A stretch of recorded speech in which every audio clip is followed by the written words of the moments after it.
For the very latest, let's cross live now to London, where our correspondent Bénédicte Paviot is standing by. Bénédicte, sabre-rattling on Russia, a flying visit to Ukraine. We've also got a new Brexit freedoms bill set to be debated today in Parliament. Critics say it's all about deflecting public anger from so-called partygate. Yes, it's been dubbed Operation Save Big Dog.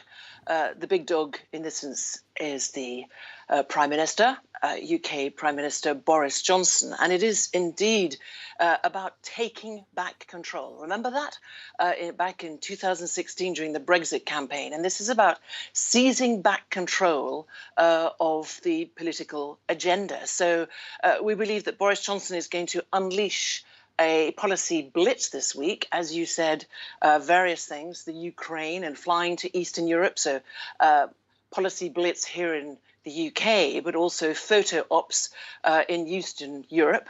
And I would venture to guess that he might even be going to Estonia, where there are British troops that are there. But it's very much to deflect the continued anger across the United Kingdom, across all four nations, across Parliament, and indeed his very own Conservative Party over alleged breaching lockdown parties, not just across government, but certainly in Downing Street.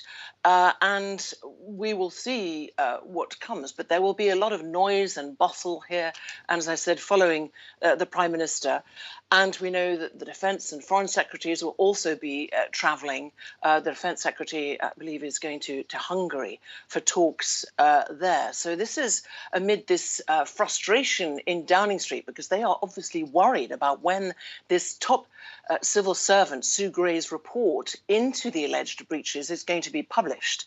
And what will it contain? That is the big question. And Bénédicte, just on that, we have been talking about it for a couple of weeks now, this highly anticipated report. When can we expect it to be published? Well, that is the very big question. For the last 2 weeks, we've been on standby. We've been reporting on it. We thought it was coming last Wednesday. That's what we were told. Then we were told it might be Thursday. Then on Friday evening, we were told it would be, quote, soon.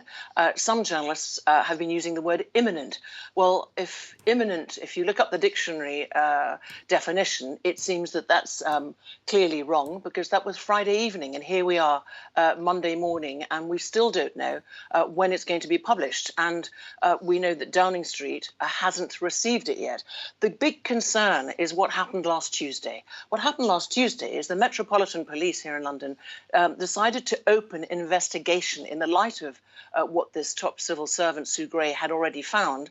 And there are fears now that this report, when it is published, goes to Parliament, and the Prime Minister's promised he would make a statement and answer questions in Parliament on its findings, that this report could be watered down and basically not have the full facts. And that is the big call from the opposition, not just for calls for this Prime Minister to resign because he can't govern, he's distracted, his whole government is spending its energy on his survival and surviving making that premiership survive. But that is not at all the way Downing Street sees it. They say they will publish it in full in whatever form it comes. So big question, when and what will it contain, and will it be published in full? And what will be the outcome of that? Will Tory MPs send letters of no confidence in the Prime Minister, as had been thought previously? Many unanswered questions. Will this week see some answers? Bénédicte Paviot reporting from London. Thanks so much for that update.